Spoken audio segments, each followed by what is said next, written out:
Halo, selamat datang lagi di pembahasan mendalam kita. Halo, Hari ini kita langsung gali aja ya intisari dari buku Empowered. Kita mau bedah resep sukses tim produk teknologi terdepan. betul. Dan sumber kita langsung dari kutipan-kutipan kuncinya. Sip. Jadi fokusnya ini bukan sekedar teori, tapi lebih ke praktek nyata. Apa sih yang bikin beda antara tim biasa sama tim yang inovatif terus-terusan gitu? Oke. Kita bakal lihat soal kepemimpinan, ya kan? Oke. Struktur timnya, dan nah ini, pengembangan individunya. Mengembangkan individu, oke. Tujuannya sih biar Anda dapat gambaran intinya tapi cepet dan tajam gitu. Menarik sekali. Nah, salah satu hal pertama yang disorot itu kan bedanya tim produk empowered yang diberdayakan Oke. sama tim fitur biasa. Iya, betul. Kadang kan kita lihat tim tuh kayak cuma mengejar daftar fitur aja. Iya. Kerugiannya apa tuh kalau gitu? Nah, itu dia. Kerugian utamanya tuh fokusnya jadi kesibukannya bukan hasilnya. Gitu. Sibuk doang ya? Iya.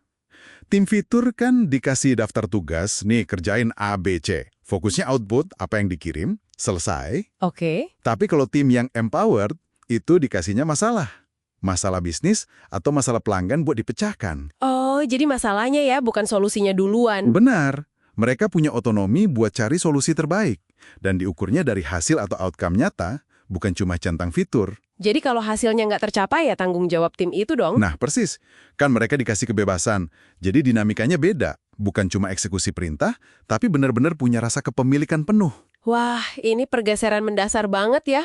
Bukan lagi buat ini, tapi pecahkan masalah ini, capai hasil X. Iya, gitu. Tapi kan ngasih otonomi sebesar itu perlu fondasi kuat dong. Peran pemimpin atau manajernya gimana nih di sini? Nah, disinilah coaching atau pembinaan jadi vital banget. Coaching ya? Jadi ya, sumber ini bahkan bilang, itu kunci ngubah orang biasa jadi tim produk luar biasa. Wow, kenapa sepenting itu? Karena disitulah potensi orang tuh diasah. Coaching itu bukan cuma benerin yang kurang, tapi justru bangun kekuatan. Dan mastiin, timnya itu benar-benar mampu pakai otonomi tadi buat capai hasil. Oke. Manajer yang bagus, suksesnya diukur dari sukses timnya. Dia bikin lingkungan kerja di mana orang merasa punya misi gitu. Bukan kayak, ya tentara bayaran aja nunggu perintah. Jadi bukan sekedar mercenaries tapi missionaries ya? Nah, itu istilahnya. Dan ini perlu ngobrol rutin, biasanya lewat sesi one-on-one mingguan itu. Oke. Berarti peran manajer geser ya dari pengawas tugas jadi lebih ke pengembang talenta yang strategis? Betul sekali. Nah, buat bangun tim yang bisa di-coach, yang bisa dikasih otonomi kayak gitu, orang kayak gimana yang harus kita rekrut? Cukup jago teknis aja? Wah, ini dia nih poin krusial. Dan di buku ini, terutama di bagian soal kompetensi dan karakter, ditekankan banget. Jawabannya tegas, nggak cukup. Oh, nggak cukup ya? Nggak. Kompetensi teknis itu ya wajib lah. Tapi karakter itu sama pentingnya. Kenapa? Ya karena tim empowered ini kan landasannya kepercayaan tinggi. Kepercayaan, oke. Kalau nggak ada karakter bagus, integritas, mau kolaborasi rendah hati, ya kepercayaan itu gampang runtuh. Modal pemberdayaannya bisa gagal. Masuk akal. Makanya, sumber ini kritik dua jebakan umum nih. Satu, rekrut orang yang cocok budaya doang, tapi nggak kompeten. Haha, iya, sering dengar itu.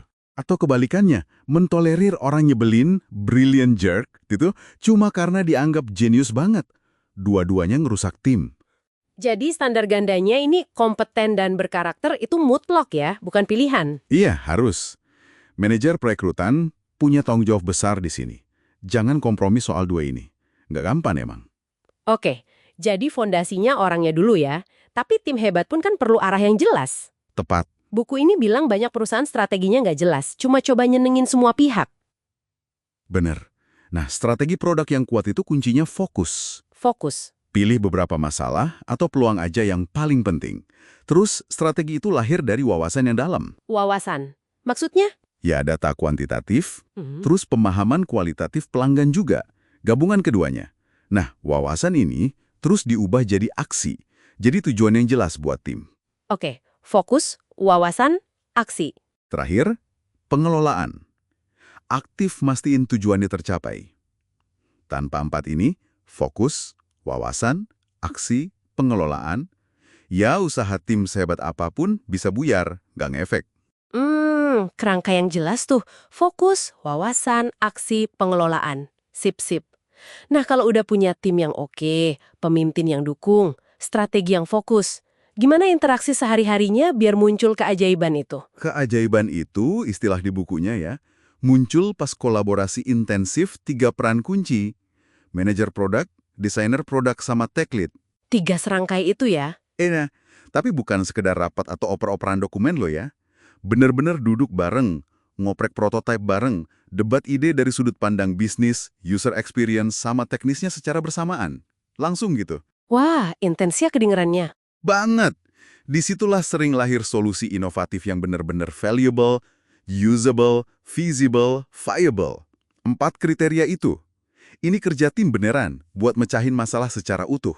Oke, jadi kalau dirangkum nih ya, timnya diberdayakan, pemimpinnya fokus ngebina coaching, standar rekrutmennya tinggi di kompetensi dan karakter, strateginya fokus, terus kolaborasinya erat banget sehari-hari. Persis. Ini bukan cuma soal struktur organisasi, tapi udah jadi filosofi kerja menyeluruh. Filosofi ya? Intinya ya gimana caranya kita ciptakan kondisi, biar orang-orang terbaik kita bisa kasih kemampuan terbaik mereka juga. Buat apa? Ya buat pecahin masalah yang benar-benar penting buat pelanggan dan bisnis. Oke, jelas banget.